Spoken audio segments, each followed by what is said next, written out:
Hi, everybody. Mayor Lou Manzo here with you. Just wanted to touch base with you as we enter the last week of October, getting ready for Halloween and then Thanksgiving and Christmas holidays after that. Today, I wanted to discuss the Harbaugh Village, which I announced to you, I think it was the first week of August, so maybe, 10 weeks ago or so. And we are now about 5 weeks away from the targeted opening date, which is December 1st, for that Harbaugh Village, which, as you'll recall, um, was going to encompass what is known as the Griswold House, which will now be known as the Harbaugh Holiday House, and so forth. And I wanted to be able to just address some of the um, opinions that are out there and that are being circulated mainly on Facebook and being brought to our attention as far as speculation on the worst case scenario of what the traffic problem is going to be with that. So clearly, as you'll recall, back in August when I first announced this, we understand that that location down across from our commercial center in town at the foot of the water tower is potentially going to cause some traffic, especially in that 4 week period of December 1st through, the holiday and the end of December. We know that's when the real rush is going to occur, and obviously we have, you know, prepared ourselves for that. Contrary to some speculation, we have not underestimated or underevaluated that process. We know what it will bring. We've got engineers and studies, working on that, and we have also been working with the developer, Steve Harbaugh, with this, consideration as the plan has evolved. So I wanted to take a few minutes to kind of just uh, address some of the things that are out there that we're hearing. So let me start by really, I guess, just configuring our mindset, which is this: the comparison of what this was before at his private residence in East Greenwich, Mickleton, for the previous 3 years, and what this is going to be are truly an apple and an orange. And the easiest way to further illustrate that is really to show you. So I'm going to share my screen for a second here, and I'm going to bring up an aerial, as you can see, of what is the Mickleton area. So Mickleton and East Greenwich, this is Kings Highway. You got the Turnpike right here, Cedar Road, and the 503 Legends Court. I'm not, telling any secrets here. Everybody knows that that's Steve Harbaugh and his family's private residence. That is where the Griswold House was located. So let's just look at that closely. This is a private street, a court, in fact, that has 8 houses on it. And it is off of Cedar Road with some neighborhoods, as you can see, if we zoom out again, in the area on either side of it.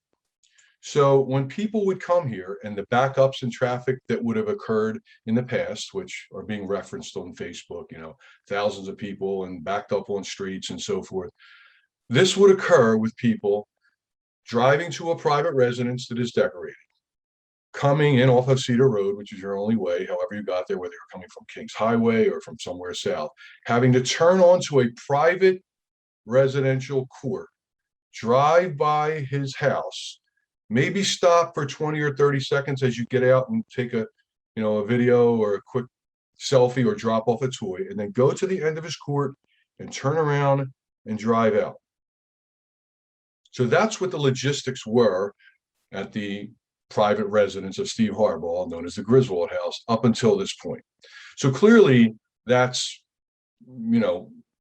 it's obvious why there would be traffic issues because of just the one way in, one way out scenario and everybody coming to one location. Compared to what will be now a venue that will house this. Now, let me back up for a second. So in some cases, people might decide that they want to actually spend a little more time. And this is a fear that people are telling us now that might happen here. So instead of just driving by, they might try and park on some, other residential street, drive into this neighborhood and park in here, or even drive into this neighborhood and park in here and then walk. So that, I'm not denying that might have occurred in some cases last year or in the previous years. Now, with the site that we are talking about, which is an actual venue, and this is an overview of that. So let's configure ourselves. This is Route 77.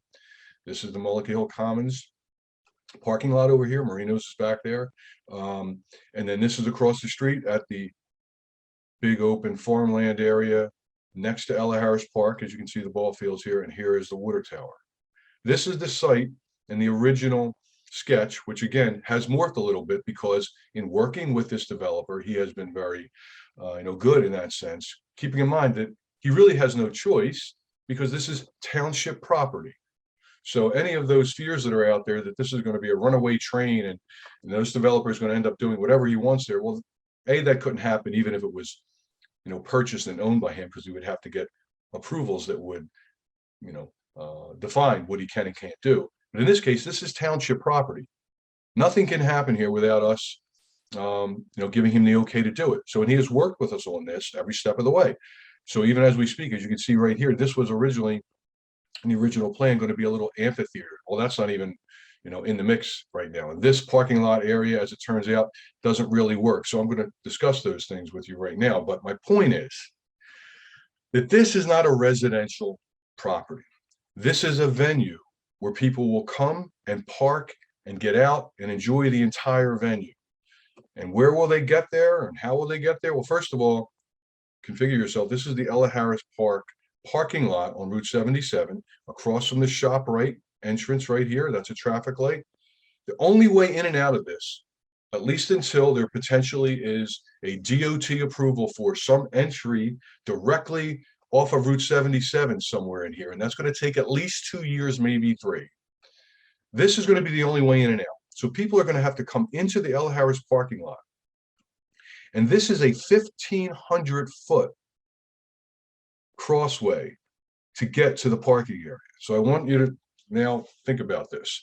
The first issue is, in the past, there's been cars backed up and, lines and lines of cars, which based on Steve Harbaugh's input, the worst that it ever was backed up was that they did have a couple of times up to 200 cars backed up, trying to get in his residential court because people are stopping and taking pictures and so forth. And that's a nightmare. Understand this, that the queuing or stacking will not occur on our street.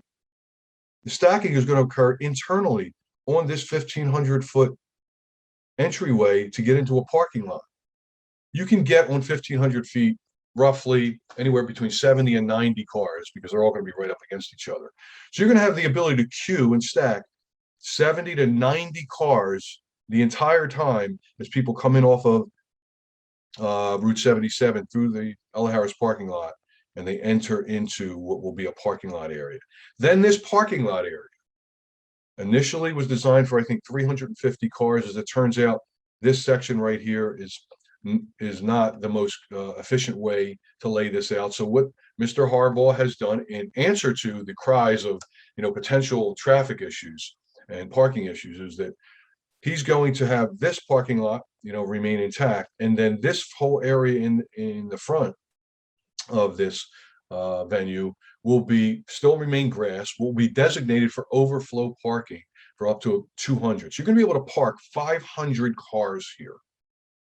So the ability or need for there to be more parking, even the original idea was that could be across the street. And if I bring up a Google Earth shot of where we are, again, here's that same area with the water tower, and the venue will be here, overflow parking here.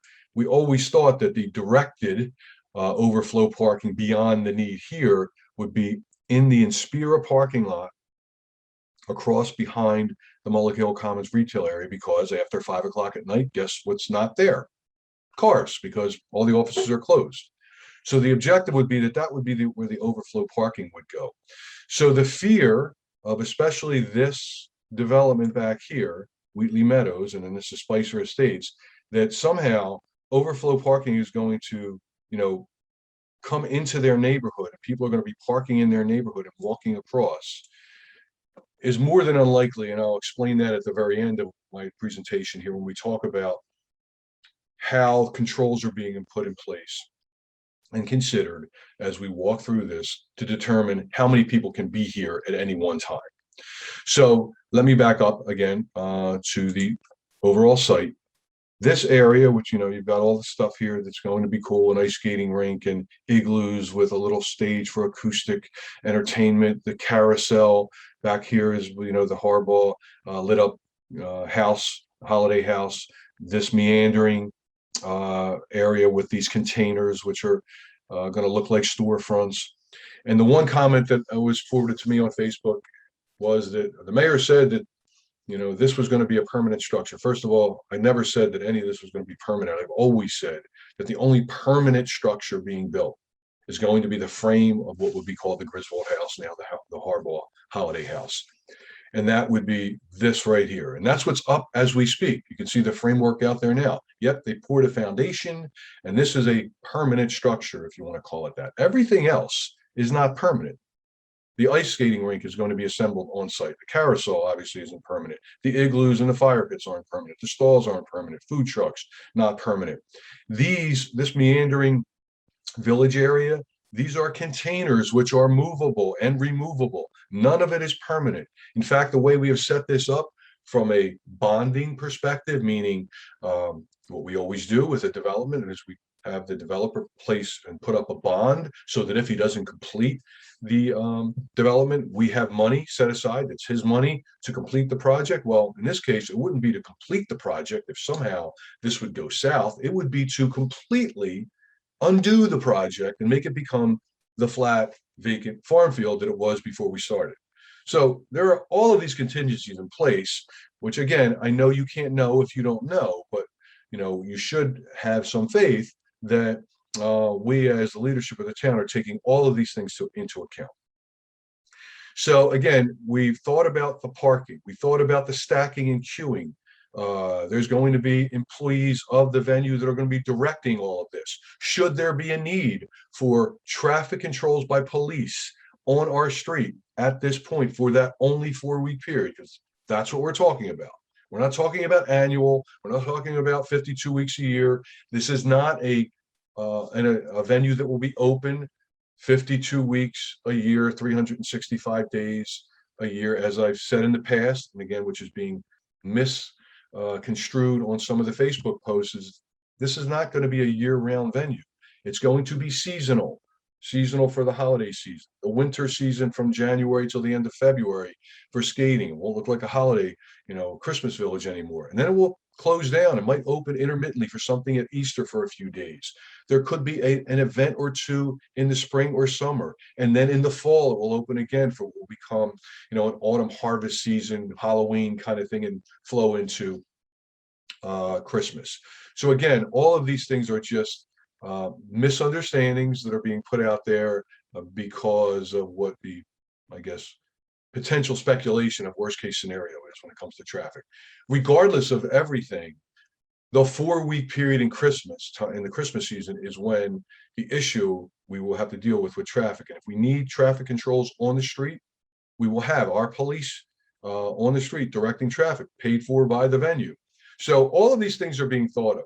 But now let me back up to the map, and when we talk about the thought of what's going to happen and the fear, to be perfectly honest, of this development and the Spicer development back here, where the thought is that people are going to find their way into the neighborhood to either park or a get around of what will be traffic trying to get to the venue, and they're going to end up coming through here to come out. So let me just look at this map and understand what the speculation is. The fear is that people will come to park in this area. Well, we've already addressed that. We feel that we have enough parking allocated on site, and then we have an overflow theoretical parking back in this office center that will be available, meaning there won't be a need to come and park in this neighborhood or anywhere else. The fear that somehow people are going to use it as a workaround to deal with, getting to the venue because this traffic is too much. Well, understand what that means. This is the Harrison Township Municipal Building right here, right? And this is the entryway on Walnut Lane that goes back through to Howie Lane and then in to the Spicer development. So this is what someone would have to do if they're thinking they're going to work around the issue of coming straight down Route 77 to get into this parking lot, which is the only way into the venue. They would theoretically, at least this is what the speculation is, come down Walnut Lane, turn left on Howie Drive, drive all the way through the Spicer development, then entering into the connective roadway into the Wheatley Meadows development, turn, come all the way through, turn again, and then come out on Wheatley Boulevard. You have to then turn right and go back down and come into the Ella Harris Park parking lot. Folks, that's just not going to happen. It's not even a good workaround. And if it did, we will put controls in place through police to ensure that it doesn't. So rest assured that we thought about all of these things. Now, let me come back to seeing you directly. What controls are we putting in place? Or is the developer, Mr. Harbaugh, putting in place based on our counsel and the back and forth of his estimation of what this is going to be? Well, here's the first control. And again, when we announced this 10 weeks ago, these were all things that were being discussed, especially the circulation. We had already talked about the traffic and we knew what it would be. But now as we look at the worst case scenario possibility of traffic and people at this venue, if you have the capability to have 500 cars parked there and enjoying the venue between the hours of 5 p.m. and 10 p.m., this 5-hour stretch during the big height of the season in December. And the original thought was that you could just have no, entry fee to enter the venue, and then you're obviously going to pay for it if you're going to, ice skating or ride the carousel, or certainly if you're buying anything in the shops or food, you're paying for that. The theory is, and what Mr. Harbaugh has now, concluded, and where we are right now is, the ice skating rink is clearly going to be an attraction.